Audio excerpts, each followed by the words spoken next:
Vico Uruguay auspicia y apoya la difusión de los principales contenidos de Sobre Ciencia. En este segmento de Sobre Ciencia quiero recalcar la importancia de que no pierdan de vista que una buena parte de lo que vamos a conocer ahora es de total aplicación en la entrevista que vamos a compartir en el último segmento. Básicamente hay una mirada integral sobre esto que tiene que ver con qué pasa con la ciencia, con el conocimiento, desde el momento en el que surge en el laboratorio y hasta que se transforma en algo que puede llegar a nuestras vidas o a nuestro entorno. Y en el medio están los ensayos. ¿Cómo andas, Daniela? Bienvenida. Gracias. Es como la previa. Estamos viendo la previa a la nota. La intro. La intro, ahí está. Bueno, hoy vamos a hablar justamente de cómo se hace un fármaco, un medicamento, el viejo y querido remedio que decíamos antes, que ya no es una palabra que se use, pero bueno, cómo llegamos a encontrar en la farmacia ese medicamento.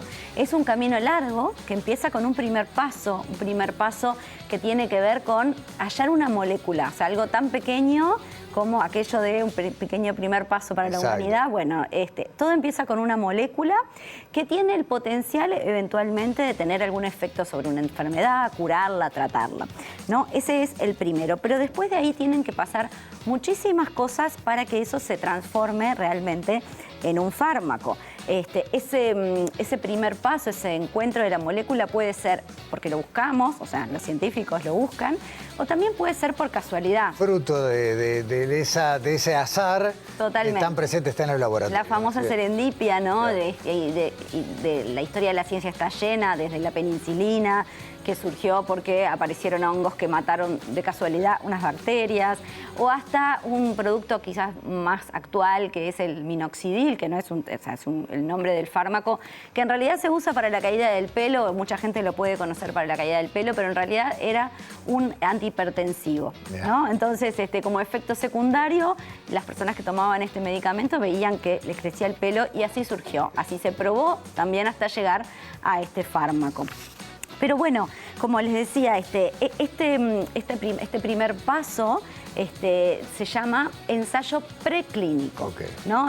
Tenemos una molécula que lo que hay que ver es realmente si ese efecto que se probó, que se vio casualmente o no, es real. Y todo eso se prueba en una serie de pasos que ocurren en laboratorio, por eso se llaman preclínicos, y que ocurren en diferentes plataformas, un poco lo que vemos aquí en pantalla. Palabras como in vitro, in vivo, in silico quizás un poquito menos conocido, pero son todas plataformas, digamos, en donde se prueba una molécula mucho antes de que sea un fármaco en el laboratorio. In vitro, por supuesto, tiene que ver con, como la palabra lo dice de algún modo en latín, todo lo que es, por ejemplo, todo lo que se prueba en un tubo de ensayo, en algún otro recipiente de laboratorio, y no involucra organismos vivos. O sea, es básicamente para eventualmente ver si tiene o no el efecto. Junto a esta molécula con este agente, a ver qué pasa. Tal cual. Eso se prueba en tejidos, en células, pero no en un organismo completo. Eso hace justamente que lo que encontremos en ese in vitro, en ese ensayo in vitro, no sepamos realmente si se refleja en la vida real o en un organismo. Por eso se pasa a los ensayos in vivo. Y los ensayos in vivo no son nada más ni nada menos que las pruebas en animales, en animales de laboratorio, claro, ¿no? En animales de experimentación, que los conocemos, ratas, ratones, dependiendo del tipo de estudio hay otros. Hay algunos quizás menos conocidos, como un gusano que no lo podemos ver casi que a simple vista, transparente, que se usa mucho para probar fármacos increíblemente. Vos hablaste de ese gusano Sobre Ciencias. Hemos hablado y vamos a volver seguramente. También pez cebra, ¿no? Que es un tipo de pez también muy particular porque es transparente en varias partes del desarrollo, entonces se pueden ver cómo sus órganos se desarrollan aun cuando el organismo está vivo, ¿no? Entonces, bueno, ese tipo de animales nos ayudan a probar determinadas moléculas y eventualmente ver si funciona. De todos modos, todo esto, Dani, ensayo preclínico. Preclínicos, mucho antes de llegar todavía a que estamos pensando en humanos. Correcto. ¿No? Los animales todavía son muy necesarios para la investigación, pero la ciencia ha ido avanzando y ha buscado alternativas al uso de animales de experimentación, no solo estableciendo protocolos para el uso ético, sino buscando otras formas que no incluyan animales. Una de esas es el in silico, ¿no? Que tiene que ver con, como viene de la palabra sílice de algún modo, tiene que ver con... Simulaciones en computadora, gracias, ¿no? Simulaciones por computadoras, modelos matemáticos, que tampoco obviamente se acercan a la realidad. Entonces, bueno, siempre estamos todavía necesitando a los animales. ¿Qué pasa después? Exacto. Como bien dijiste, hasta acá no hablamos ni siquiera de los seres humanos, ¿no? Para llegar a eso, o sea, una vez que todas esas etapas preclínicas dieron que medianamente hay un efecto y que no es muy tóxico, puede haber cierto grado de toxicidad en animales, pero que puede no tener un correlato en humanos, se pasa recién al ensayo clínico, donde por primera vez esta molécula llega a un ser humano. ¿Tá?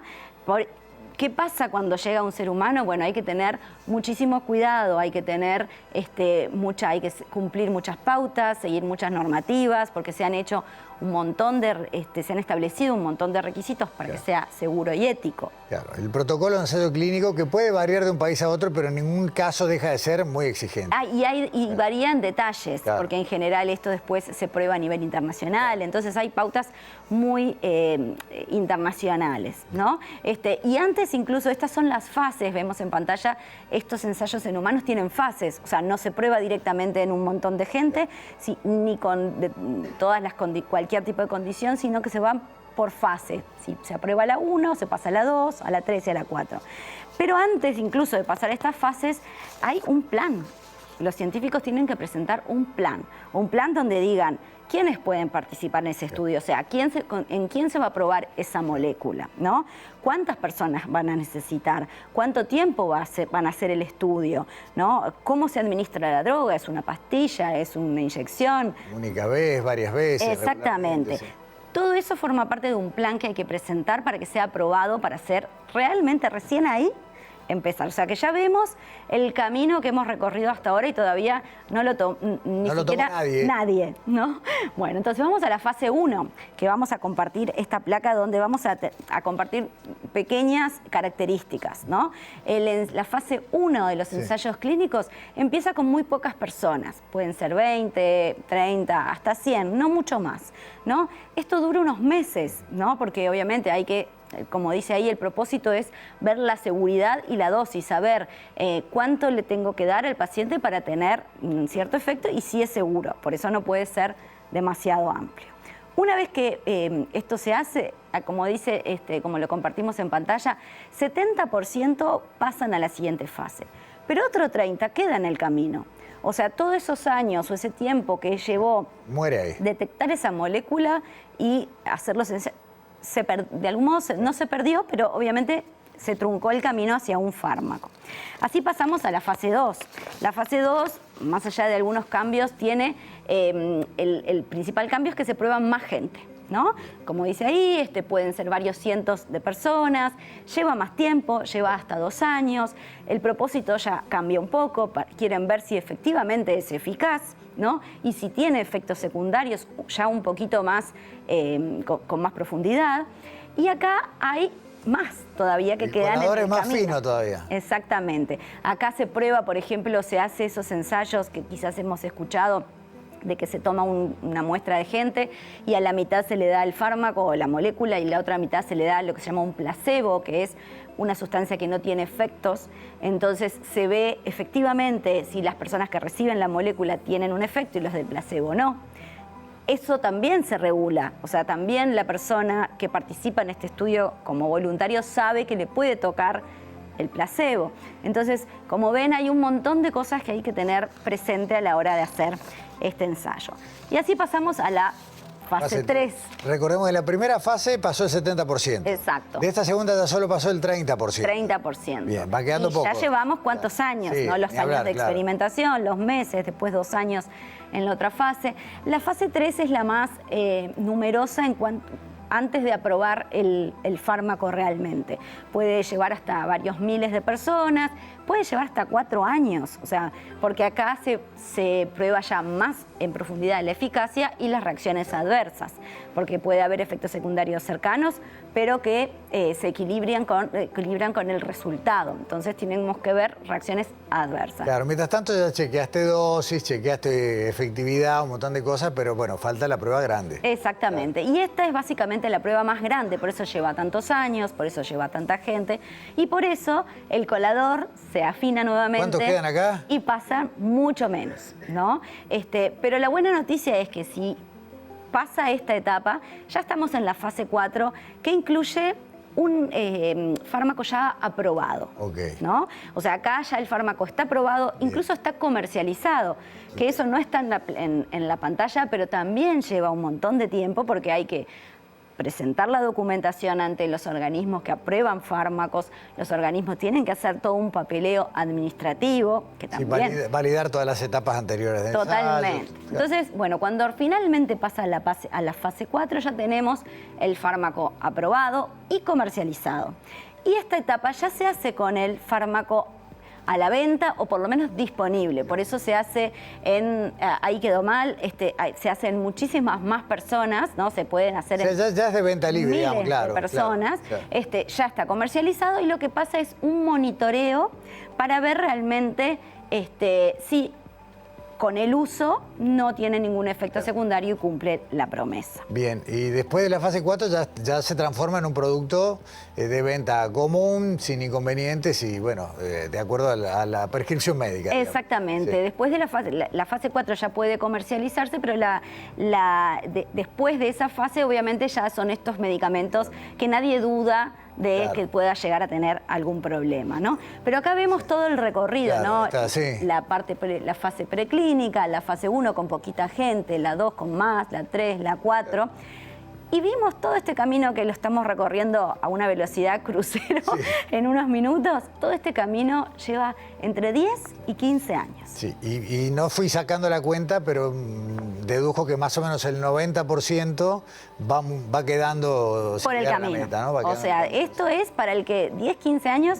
para el que tiene éxito al final del camino, ¿no? En este caso el camino no es la recompensa, la recompensa es finalmente tener el medicamento, porque si no, después obviamente el fármaco no se puede comercializar. Está bien. Daniela, vos obviamente para facilitar la comprensión trasladaste todo esto a lo que es un fármaco de consumo de personas, pero perfectamente, y para aplicarlo a lo que viene después, también en un caso veterinario el recorrido es igual. Por supuesto, esto tiene que ver con fármacos, tiene que ver con vacunas, tiene que ver con diferentes, esto es una generalización muy grande, ¿no? Pero tiene que ver para animales, para personas, ¿no? Incluso hasta a nivel agropecuario, ¿no? También tiene, o sea, todo lo que se va a administrar a un ser vivo también tiene que probarse de algún modo, ¿no? Entonces, bueno, todo este camino sirve para que veamos que no solamente es tiempo, es mucho dinero, cuesta mucho dinero hacer un estudio clínico, en las diferentes fases involucran mucho dinero. Entonces es bueno siempre para darle valor a esa vez que vamos a la farmacia y ver todos los medicamentos que la ciencia nos ha dado y que, bueno, que han cumplido todos estos pasos. Te voy a despedir, si es que no te queda nada, con una reflexión cortita, y es cómo todo esto se transformó en un procedimiento abreviado cuando tuvimos que asistir al desarrollo de las vacunas en la pandemia.